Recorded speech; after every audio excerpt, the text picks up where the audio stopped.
Market पर नजर डालते हैं। वेस्ट एशिया में टेंशन्स बढ़ते हुए नजर आए, जिसके चलते कच्चे तेल में पिछले कुछ दिनों से उबाल दिखा है। सोने और चांदी की सेफ हेवन बाइंग फिर से एक बार रिज्यूम होती हुई नजर आई, जिसके चलते सोने और चांदी, इनफैक्ट डोमेस्टिक मार्केट की बात करें तो MCX पर सोना 1,01,000 रुपए प्रति 10 ग्राम के पार निकल चुका है। तो सोने और चांदी में भी पिछले कुछ दिनों से भारी तेजी दिखी है। लेकिन ट्रेडिंग के लिहाज से आपको क्या करना चाहिए, ये बताने के लिए हमारे साथ भूपेश शर्मा, टेक्निकल एनालिस्ट, जुड़ चुके हैं। भूपेश जी, गुड मॉर्निंग और शुक्रिया समय निकालकर ET Now स्वदेश पर जुड़ने के लिए। सबसे पहले कच्चे तेल की ही बात करते हैं। कल शाम को खबर निकल कर आई कि मिडिल ईस्ट के टेंशन्स कम होते हुए नजर आएंगे, जिसके चलते 2% की गिरावट दिखी। लेकिन आज सुबह फिर एक बार उबाल दिखा है। डोनाल्ड ट्रंप का बयान निकल कर आया तेहरान को इवैक्यूएट करने का, जिसके बाद फिर से एक बार तेजी दिखी है। लेकिन MCX पर अगर ट्रेडिंग के लिहाज से देखें तो किस तरह की रणनीति होगी ऑयल पर?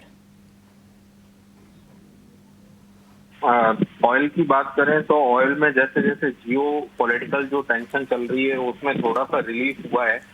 उस हिसाब से मुझे लगता है कि ऑयल में कल भी गिरावट देखने को मिली थी और अभी ऑयल में एक टेक्निकली देखा जाए तो एक रेंज संभावित रहेगी, जो रेंज मुझे लगता है 6,350 से लेके 6,000 या 5,950 के आसपास दिखेगी। वहीं बात करें अभी के भाव की तो अभी तकरीबन स्वीट क्रूड तकरीबन 2% के करीब बनता है। तो मैं कहूंगा कि 6,200 के आसपास कहीं भी वायदा मिलता है तो बिकवाली करनी चाहिए।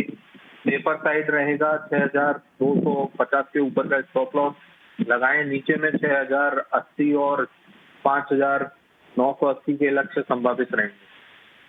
ठीक है, तो ये नजरिया कच्चे तेल पर करीब 2% की गिरावट कल के सत्र में दिखी थी और ग्लोबल बाजार भी कल गिरावट के साथ ही कच्चे तेल पर बंद होते हुए नजर आए। लेकिन इसके अलावा सोने और चांदी पर आपकी क्या राय होगी? कौन से लेवल्स पर नजर रखनी चाहिए? सोने और चांदी की बात करें तो सोने और चांदी में चांदी का जो ट्रेंड है वो अभी तक ट्रेंड और मोमेंटम दोनों पॉजिटिव बने हुए हैं। वही सोने में थोड़ी चांदी की तुलना में कमजोरी समझ आती है। चांदी में विशेषकर कहूंगा कि 1,06,000 के आसपास चांदी मिलती है तो 1,05,000 का स्टॉप लॉस लगाकर चांदी में खरीदारी करनी चाहिए 1,07,000 1,08,000 के लक्ष्य के लिए।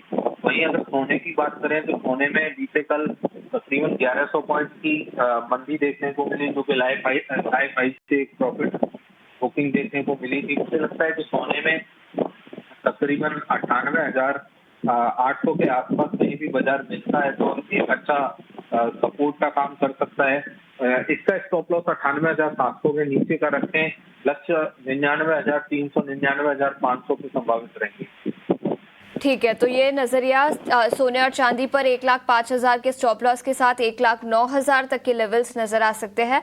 और इसके अलावा चांदी और सोने पर हमने नजरिया दिया, लेकिन इंडस्ट्रियल मेटल्स पर भूपेश जी आपकी क्या राय होगी आज के लिए? इंडस्ट्रियल मेटल में कॉपर की बात करें तो मुझे लगता है कॉपर के बाजार 875 के आसपास कहीं भी मिलते हैं तो खरीदारी करनी चाहिए, क्योंकि पिछले कई सेशन से कॉपर का जो मोमेंटम है वो पॉजिटिव बना हुआ है, ट्रेंड भी पॉजिटिव है। यहाँ पर 875 के आसपास खरीदारी करें, 872 का स्टॉप लॉस लगाएं, 879 883 के लक्ष्य संभावित रहेंगे। ठीक है, तो कॉपर पर 379 से 383 तक के लेवल्स नजर आ सकते हैं और 372 का स्टॉप लॉस रखने की सलाह। लेकिन कॉपर के अलावा जिंक, लेड, एल्यूमिनियम, यहाँ पर कोई ट्रेड बनेगा? जी, अगर कॉपर के अलावा बात करें तो जिंक के बाजार में और एल्युमिनियम के बाजार में एक मुनाफा वसूली लगातार देखी जा रही थी, वहां भी बाजार थोड़े स्टेबल हुए। तो मुझे लगता है कि इन दोनों बाजारों में जिंक का बाजार काफी अच्छा लगता है। 251 के आसपास जिंक में खरीदारी करनी चाहिए। 249 का स्टॉप लॉस लगाकर 254 256 का लक्ष्य संभावित रहेगा। वहीं अगर एल्युमिनियम की बात करें तो एल्युमिनियम में बाजार मुझे एक दायरे में समझ आता है, जो दायरा 241 से लेकर 243 तक संभावित रहेगा। ठीक है, तो ये नजरिया बेस मेटल्स पर। भूपेश जी, बहुत बहुत शुक्रिया समय निकालकर आज हमारे साथ जुड़ने के लिए और कमोडिटी मार्केट पर अपनी रणनीति बताने के लिए। लेकिन